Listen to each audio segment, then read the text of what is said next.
Dear students, I am your physics teacher Mohammad Iqbal. आज हम class 10th physics के chapter first का एक क्वेश्चन पढ़ेंगे कि right a note on ripple tank and its construction. तो डियर स्टूडेंट्स, ये फिगर में एक रिपल टैंक दिखाया गया है। ये रिपल टैंक वेव्स प्रोड्यूस करने के लिए और फिर वेव्स की प्रॉपर्टीज़ को स्टडी करने के लिए इस्तेमाल किया जाता है। ये रिपल टैंक एक रेक्टेंगुलर ट्रे पर मुश्तमिल होता है जिसका बॉटम शीशे का बना होता है और ये 4 सपोर्टिंग लेग के ऊपर इसको रख दिया जाता है जिसकी ऊंचाई कम से कम ½ मीटर के बराबर हो।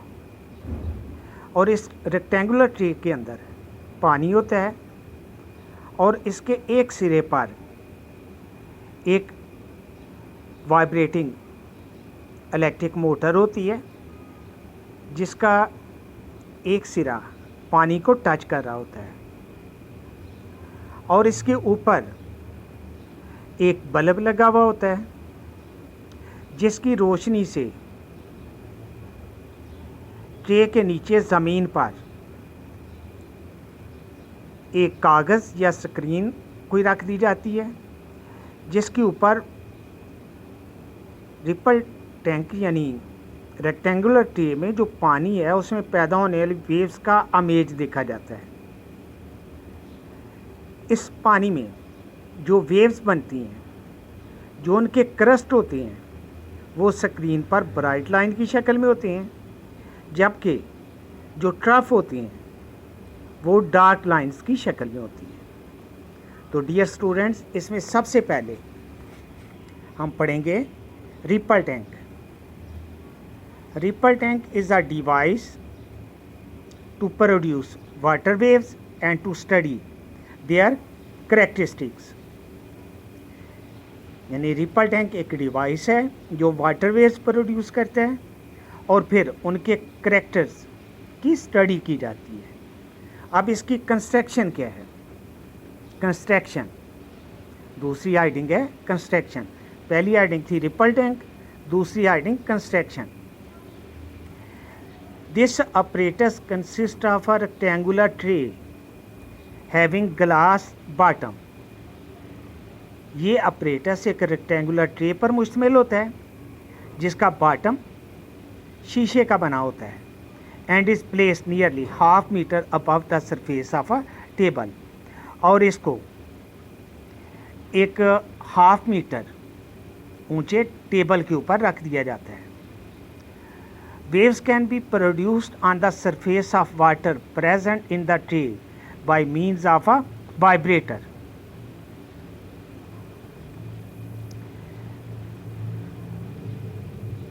यानी पानी में वेव्स प्रोड्यूस करने के लिए रेक्टेंगुलर ट्रे की एक साइड पर एक वाइब्रेटर लगा दिया जाता है जो पानी में वेव्स को प्रोड्यूस करता है।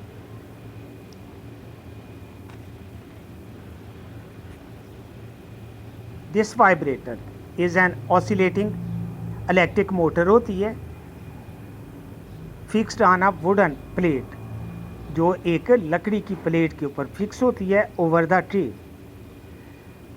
इस तरह से such that it's lower surface just touches the surface of water। on setting the vibrator on, जब हम इस वाइब्रेटर को ऑन करते हैं, the wooden plate starts vibrating to generate plain water waves। an electric bulb is hung above the tray to observe the image of water waves on the paper or screen। the crust and trough of the waves appear as bright and dark lines respectively on the screen. यानी जब हम इस vibrator को on करते हैं तो ये पानी में स्टेट वाटर वेव्स प्रोड्यूस करना शुरू कर देते हैं और इसके ऊपर एक बल्ब लटका हुआ होता है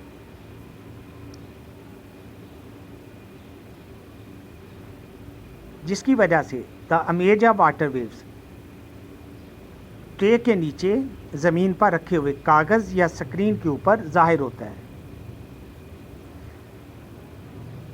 ये पानी में जो क्रस्ट प्रोड्यूस होती हैं और जो ट्रफ प्रोड्यूस होती हैं वो ब्राइट लाइन और डार्क लाइंस की शक्ल में हमें स्क्रीन में नज़र आती हैं। तो डियर स्टूडेंट्स, आज हमारा क्वेश्चन था right a note on ripple tank and its construction. तो सबसे पहले हेडिंग हम रिपल टैंक की लिखेंगे और रिपल टैंक के बारे में बयान करेंगे कि रिपल टैंक एक डिवाइस है जो वाटर वेव्स प्रोड्यूस करता है ताकि हम फिर उन वाटर वेव्स के करैक्टरिस्टिक की स्टडी कर सकें। और दूसरी हेडिंग है कंस्ट्रक्शन। डियर स्टूडेंट्स, दूसरी हेडिंग है कंस्ट्रक्शन और इसमें हमने ये बताना है कि ये अपरेटस एक रेक्टेंगुलर ट्रे पर मुश्तमिल होता है जिसका बॉटम ग्लास का बना होता है और इसको हाफ मीटर अबव एक टेबल के ऊपर रख दिया जाता है और इसमें वेव्स प्रोड्यूस करने के लिए इसमें एक वाइब्रेटर इस्तेमाल किया जाता है। ये वाइब्रेटर एक ऑसिलेटिंग मोटर होती है जो वुडन प्लेट के ऊपर फिक्स होती है और इसका नीचे वाला सिरा पानी को टच कर रहा होता है। On setting the vibrator on the wooden plate starts vibrating. जब हम इस मोटर को ऑन करते हैं तो वुडन प्लेट जो होती है वो वाइब्रेट करना शुरू हो जाती है और पानी में वाटर वेव्स प्रोड्यूस करती हैं और ट्रे के ऊपर जो इलेक्ट्रिक बल्ब लगा होता है उसकी वजह से रेक्टेंगुलर ट्रे के नीचे ज़मीन पर जो एक कागज़ या स्क्रीन रख दी जाती है उस पर इन क्रस्ट और ट्रफ की इमेज बनती हैं।